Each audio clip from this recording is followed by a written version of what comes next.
समय पर करनी चाहिए, लेकिन इन निकम्मी सरकारों के बारे में मैं आपको बता देना चाहता हूं। रामजीत पटेल मात्र 6,000 रुपए की नौकरी लगाता डंके की चोट पर। कोई एग्जाम फाइट करके नहीं लगा, परसेंटेज से लगा था। सोच में नियम था कि आपका 1 रुपए भी नहीं बढ़ेगा, 1 रुपए भी नहीं बढ़ेगा। और ये सुनकर रामजीत पटेल अपने घर से निकला।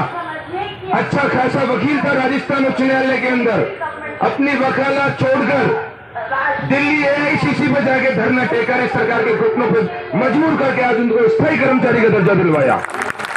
मैं मेरे मुखारबिन से मेरी बात नहीं कर रहा, मेरे गांव दानी में 13,000 ग्राम पंचायतों में एक एक पंचायत से एक साथी को पूछा जा सकता है कि तुम्हारी स्थिति क्या थी, आज क्या है।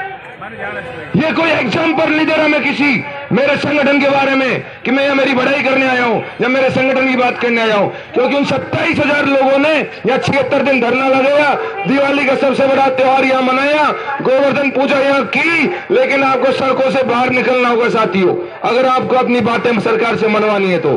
क्योंकि 10 सितंबर के बाद में कभी भी आचार संहिता लग सकती है। आप सोच रहे हो कि आपके एक दिन के धरना प्रदर्शन से सरकार के कान की झिल्लियां बढ़ जाएंगी, ऐसा कदापि नहीं है। सरकार जितनी बहरी रंधी होती है, शायद इस लोकतंत्र में 1947 के बाद में अंग्रेज भी इतने बहरे नहीं थे। क्योंकि संविदा कर्मियों का जो शोषण हो रहा है वो हम जानते हैं। मात्र 6,000 रुपए की नौकरी में राजस्थान का पंचायत से दर की टोकरे खाता था, इधर ग्राम विकास अधिकारी कहता है कि आपको 8 महीने तक तनख्वाह नहीं मिलेगी। इधर प्रिंसिपल महोदय कहता है कि आप टाइम पर स्कूल नहीं आते हैं, जबकि एक एक पंचायत सहायक ने टाइम पर विद्यालय भी गए, ग्राम पंचायत भी गए। उनका जितना शोषण पहले विद्यार्थी मित्र के रूप में हुआ, 14 सालों में कितनी बार जेल गए, टंकियां चढ़े, बहुत सारे मुकदमे झेले। और इसी शहीद स्मारक पर हमारा धरना आज भी कंटिन्यू चल रहा था। हमने पिछले 5 दिन पहले ही स्टैंड बाई मोड पे किया है, और उसके वो गवाह हैं बंजारा समाज के साथी कि हम 18 से 22 दिन यहाँ पर बेफर जो तूफान में यहाँ बैठे थे, आप सब घरों में बैठे थे। जब सीएसआर रूल्स बन रहे थे राजस्थान में, किसी को पता होगा नहीं होगा, लेकिन जो सड़कों पर संघर्ष कर रहे थे उनको पता है कि कॉन्ट्रेक्चुअल रूल्स में किस किस को शामिल किया जा रहा है और किन किन शर्तों के तहत किया जा रहा है। ये देर सही, लेकिन आप सही समय पर जाग गए हो। और हम तो अभी भी कह रहे हैं 3 जुलाई को हमारा बड़ा आंदोलन था, लेकिन सरकार ने एक बार फिर हमसे वार्ता की, खुद मंत्री जी ने की, जो खामियां थी वो पूरी करने की, लेकिन हमें पता है वो हमारी पूर्ति नहीं करेंगे।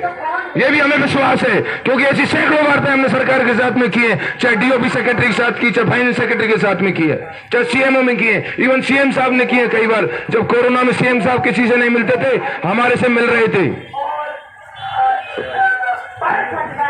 एक बार मैं आपके जोश जुनून को जगाने की जो बात आ रही है, नारेबाजी तो ऐसी करेंगे कि टेंट है ना, थोड़ी देर बाद में डीसीपी साहब के पास पहुंचेगा। कहां पहुंचेगा टेंट? टेंट ये डीसीपी साहब के पास जाएगा।